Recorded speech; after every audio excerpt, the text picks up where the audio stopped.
I, 26M, have always been the guy who plans for the long haul. I work as an analyst, save my money, and for 3 years I thought I was building a life with my girlfriend, 24F.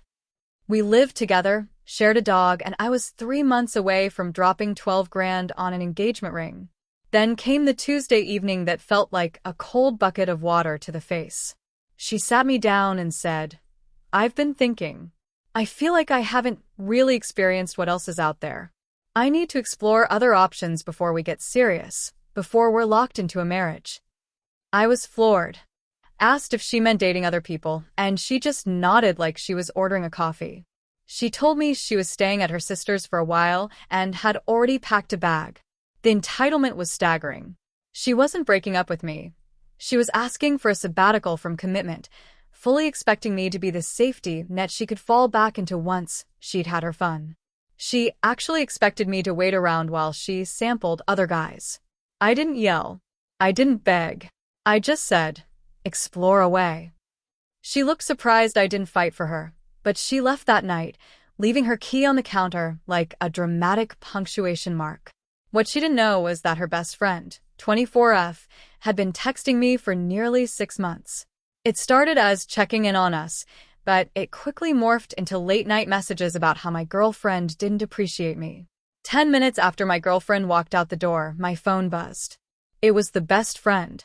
She told me she heard she left, said I didn't deserve to be an option, and asked to come over. I knew the moral thing was to stay single, but the betrayal stung. My girlfriend wanted to see what else was out there? Fine. I decided to see what was right in front of me. The best friend arrived 30 minutes later. She offered a stark contrast. Where my girlfriend was demanding, the best friend was attentive. That night, the dynamic shifted. We didn't just talk, we planned. Over the next few weeks, while my girlfriend was posting photos at bars with guys she'd met on apps, I was seeing her best friend every single night. The best friend had a deep-seated resentment toward my girlfriend because she had a habit of borrowing things, clothes, money, boyfriends, and never returning them.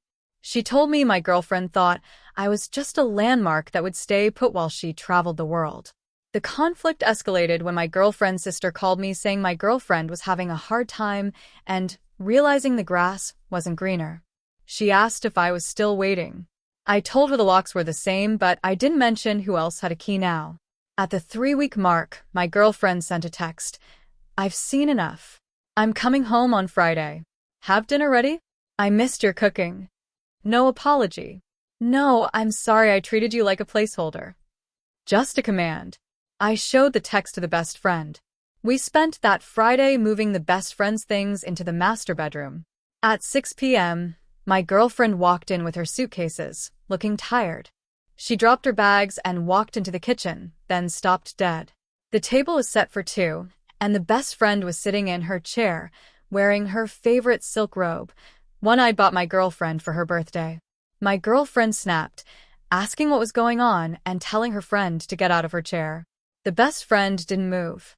She told her it wasn't her chair or her apartment anymore, and that she wasn't on the lease renewal I'd signed 4 days prior. My girlfriend lunged at her, trying to grab her hair, but I stepped in. I told her she'd told me to explore, and I found an upgrade. She started screaming that we were sick and that her friend was a backstabbing snake. The best friend just replied that she was a woman who knew what she wanted, unlike someone who treats a loyal man like a pair of shoes. My girlfriend then tried to use the law as a weapon. She called the police, putting on a performative wail about feeling unsafe and being forcibly removed from her home.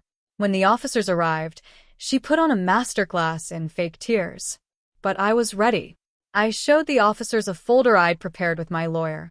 I had a police report from 2 weeks prior regarding the theft of the spare key she kept, a copy of the new lease listing only me and the best friend, and documentation of the $5,000 she borrowed from our joint savings the day she left. Since 90% of those deposits were from my salary and she'd vacated the premises, taking those funds was a major legal issue. The officer told her she had 5 minutes to grab a bag, or he'd have to let me press charges for the financial discrepancy. She was trapped. Her entitlement hit a brick wall. As she dragged her bags out, she screamed that I'd regret it.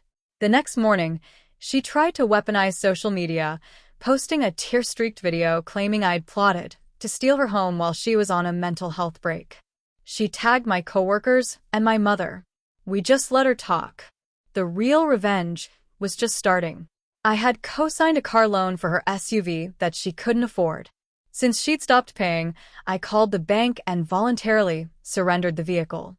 A few days later, while she was at a healing brunch, the tow truck took her car from the parking lot.